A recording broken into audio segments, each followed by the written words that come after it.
Welcome to Bite Size SEO News, where I find the top 3 news in digital marketing so you don't have to, where I make news easy to digest and easy to follow. If you want to read the article, links are posted in the show notes below, so you never have to worry about FOMO. My name is Rich Ung, your host. Today is September 2nd, 2021, episode 6. Coming up, fresh out of the oven are today's top 3 news you definitely don't want to miss. Story 1. LinkedIn shutting down ephemeral video. Story 2. Clubhouse isn't dead. Story 3. Botify lands $55 million. If you're ready, let's get into it.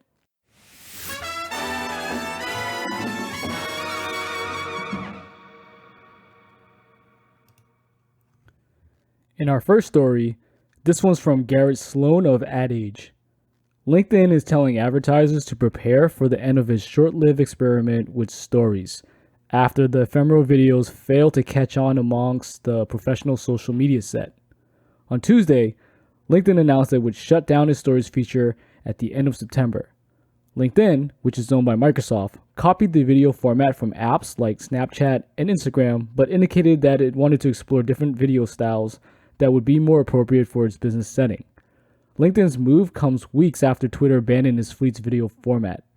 The closure of stories affects two types of advertisers: brands that plan ad campaigns with images and videos that appear between stories, and advertisers that plan to pay to promote their own stories to LinkedIn user feeds. Any image or video ads that you've planned to run in between stories will instead be shared to the LinkedIn feed. If you promoted or sponsored a story directly from your page in Campaign Manager, these paid stories will not appear in the LinkedIn feed, and they will need to be recreated in Campaign Manager as an image or video ad. The changes will affect campaigns that were planned to run beyond the end of September, LinkedIn announced. If this story appeals to you, you can read more about it in the show notes. Next story. This one's from Andrew Hutchinson of Social Media Today.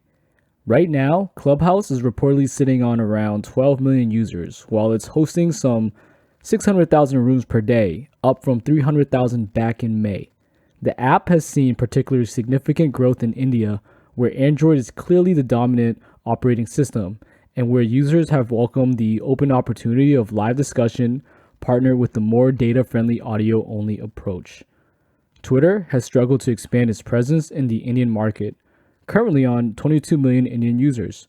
So Spaces is seemingly not as significant a threat to Clubhouse in the region, while Twitter has also come under more intense scrutiny from Indian officials of late in regards to content that it allows and removes from its site.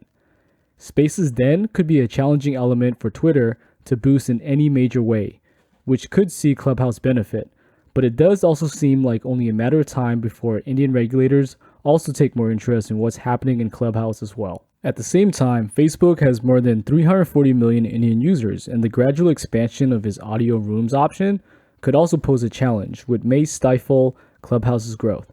It's difficult then to predict what the future holds for Clubhouse.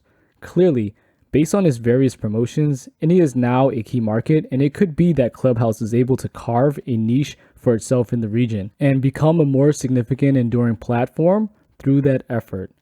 But it's still too early to say, and with the bigger players continuing to invest in their own audio social options, it will be an increasingly steep hill to climb, but maybe not insurmountable for the app if it can find its fit.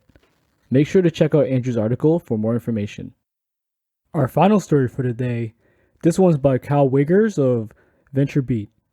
Botify, provider of search engine optimization tools and apps, today announced that it raised $55 million, bringing its total raise to date to $82 million. CEO Adrian Menard says that the funding, a Series C led by Infra via Growth, with participation from BPI France, Eurazeo, and Ventec, will enable the company to grow its platform, develop its partner ecosystem, and expand its global footprint as it focuses on product R&D. With an increasing number of businesses shifting to online as their primary channel, ensuring high placement in web searches has become a priority. There are 80,000 searches done per second, driving 53% of web traffic today, but it's a moving target. Google alone made 4,500 algorithm updates and changes to last year to Google search. New York-based Botify provides a platform to discover and fix problems with the aim of making sites more discoverable by search engines, working with major search engines and internet infrastructure companies to ensure compliance with guidelines.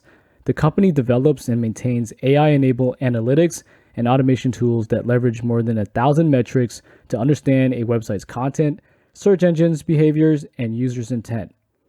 Botify was founded by Menard, Thomas Grange, and Stan Chauvin, who previously worked together at a digital marketing agency. As Menard explained, the trio came to the conclusion that companies were focusing too much time optimizing content and keywords without knowing if Google and other search engines were even crawling their websites. Botify occupies only a slice of the $80 billion search engine optimization industry. In 2020, businesses spent $47.5 billion on SEO-related products and services, and the market is projected to grow at a 20% compound annual growth rate by 2025. The 200-employee Botify reports that annual revenue and valuation tripled since its last funding round in 2019, with annual growth nearing 60% and revenue approaching $100 million. Current customers include Expedia, Macy's, Marriott, L'Oreal, Crate & Barrel, Condé Nast, Groupon, GitHub, The New York Times, and 500 others across e-commerce, travel, and media publishing segments. Botify says that US-based brands account for more than 60% of its revenue. It entered the market in 2016. The company plans to use a portion of the new funding to expand in Asia Pacific, namely by growing operations there and collaborating with key brands and partners in the region. If you'd like more info, you can check out Kyle's article in the show notes. That's it for today's show. We've made it to the end. You're good to go and ready for the day. If you've enjoyed this podcast, please rate the show so it helps spread the news and I can continue doing what I do best, which is providing you the latest SEO news you just cannot miss. Served tapa style, making it easy on the stomach and on the go. Once again, I'm your host, Rich Ung, and I'll see you on the flip side.